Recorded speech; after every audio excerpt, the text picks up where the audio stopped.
មកដល់ប្រវត្តិទៀតហើយទំនងណាស់បងប្អូនទាំងអស់គ្នាខ្ញុំទើបតែដឹងទេជ្រុលជាដឹងហើយក៏ណែនាំបងប្អូនទាំងអស់គ្នាឲ្យដឹងដែរសាច់គោអាំងកសមអាំងពុះតាំងកន្លែងគេនេះគឺទំនងណាស់មានមឹកមានបកាបន្ថែមទៀតអញ្ចឹងណាគឺមានតែ5មុខនឹងទេហើយខ្ញុំក៏ទើបតែដឹងថ្មីដែរក៏រុះរាន់ឡើងឲ្យបងប្អូនទាំងអស់គ្នាបានស្គាល់ដែរណាមួយគេបើកមកយូរឆ្នាំហើយទៅស្រួលនេះគ្មានកន្លែងអង្គុយទេគេបើកលក្ខណៈគ្រួសារនៅក្នុងផ្ទះអញ្ចឹងណាបងប្អូនទាំងអស់គ្នាតម្លៃគេវិញមួយចានត្រឹមតែ20000រៀលលុយខ្មែរយើងទេបងប្អូនទាំងអស់គ្នាគេមាន5មុខដែលខ្ញុំបង្ហាញនឹងឯងកន្លែងដែលខ្ញុំមកនេះគឺគេឈ្មោះរាត្រីជួបជុំបងប្អូនទាំងគ្នាខ្ញុំមកដល់នេះគេចាប់ផ្ដើមជាមួយនឹងខ្ជុំគេល្ងើកដុតហើយនឹងយកមកដាក់ឲ្យយើងលើចក្រានឲ្យគេដាក់នៅលើតុនឹងឯងគេលក់លក្ខណៈគ្រួសារនៅក្រោមផ្ទះទេអ្នកមុំនេះគឺអត់ដឹងទេហើយខ្ញុំនេះទើបតែដឹងដែរអញ្ចឹងហើយក៏រុះរាន់ឡើងប្រាប់បងប្អូនយើងដែរមកដឹងនឹងតគ្នាបានដឹងពូកន្លែងឆ្ងាញ់ចេះចូលចិត្តណែនាំទៅកាន់បងប្អូនយើងដែរហើយគេលក់រាល់ថ្ងៃនេះមានតែ5មុខនឹងទេបងប្អូនទាំងគ្នាមានដូចជាសាច់គោអាំងជាមួយនឹងកសោមអាំងជាមួយនឹងមឹកអាំងហើយជាពិសេសនោះគឺបកាអាំងបងប្អូនទាំងគ្នាហើយអ្វីដែលកាន់តែពិសេសទៀតនោះគឺថាពុះតានអាំងនេះបងប្អូនទាំងគ្នាគឺទំនងណា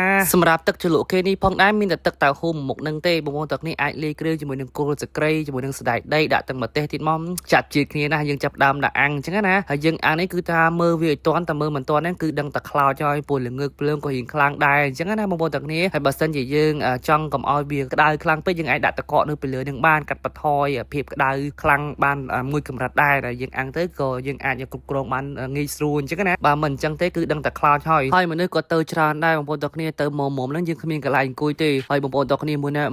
ទំនងណាយើងអាំងបដាកាត់ញ៉ាំបដាជាតិមែនតើបងប្អូនទាំងគ្នាខ្ញុំថតវីដេអូនឹងប្រវត្តិច្រើនដែរតែអ្នកប្រវត្តិអត់បានណែនាំកន្លែងនេះមកកាន់ខ្ញុំសោះឥឡូវនេះគឺថាទៅដោយខ្លួនឯងតែម្ដងហើយនេះហើយគឺជាទស្សនវិជ្ជានៅកន្លែងគេលក់នឹងឯងលក្ខណៈគ្រួសារនៅក្នុងផ្ទះទេអ្នកប្រវត្តិបានស្គាល់ច្បាស់ឬក៏ជាមួយបានស្គាល់កន្លែងហ្នឹងពួកអ្នកមុំខ្ញុំជឿថារកមិនឃើញទេទឹកដែលគេប្រឡាក់ជាមួយនឹងសាច់ស្រស់នេះគឺខ្ញុំមានចាប់អារម្មណ៍ថាវាផ្សេងគ្នាវាដូចគ្នាទេបងប្អូនទាំងគ្នាទឹកប្រឡាក់សាច់គោផ្សេងទៅជាមួយនឹងកសោមផ្សឹងទៅជាមួយនឹងមឹកផ្សឹងអញ្ចឹងណាហើយដាក់អាំងនេះបងប្អូនទាំងគ្នាគឺតែមើលមិនទាន់ដឹងតែខ្លោចហើយខ្ញុំចាប់ដើមដាក់អាំងបដាញ៉ាំបដាបងប្អូនទាំងគ្នាគឺថាជាតិណាស់ហើយអ្នកមកញ៉ាំវិញលក្ខណៈគ្រួសារស្ទើរតែគ្មានកន្លែងអង្គុយទេបងប្អូនទាំងគ្នាមកតុហ្នឹងគឺលក្ខណៈគ្រួសារគាត់ហ្នឹងគឺមកតុហ្នឹងពេញត្មងហើយខ្ញុំចាប់ដើមដាក់កសោមអាំងនេះបងប្អូនទាំងគ្នាគឺឈៀលអញ្ចឹងណាហើយយើងអាំងគឺយើងត្រូវមើលវាជាប់មកកុំប្រហែលសោះតែហ៊ានតែប្រហែលហ្នឹងគឺដឹងតែខ្លោចហើយសម្រាប់សាច់គេដាក់មកលក្ខណៈថាទាំងដុំអញ្ចឹងតែម្ដងងាយស្រួលយើងអាំងឆ្អិនរួចរាល់ហើយយើងចាប់ដើមកាត់វាញ៉ាំខ្លួនឯងអញ្ចឹងទៅឃើញហើយគឺម្ដុំគឺធំតែម្ដងមិនមែនដុំតូចឲ្យយើងទេ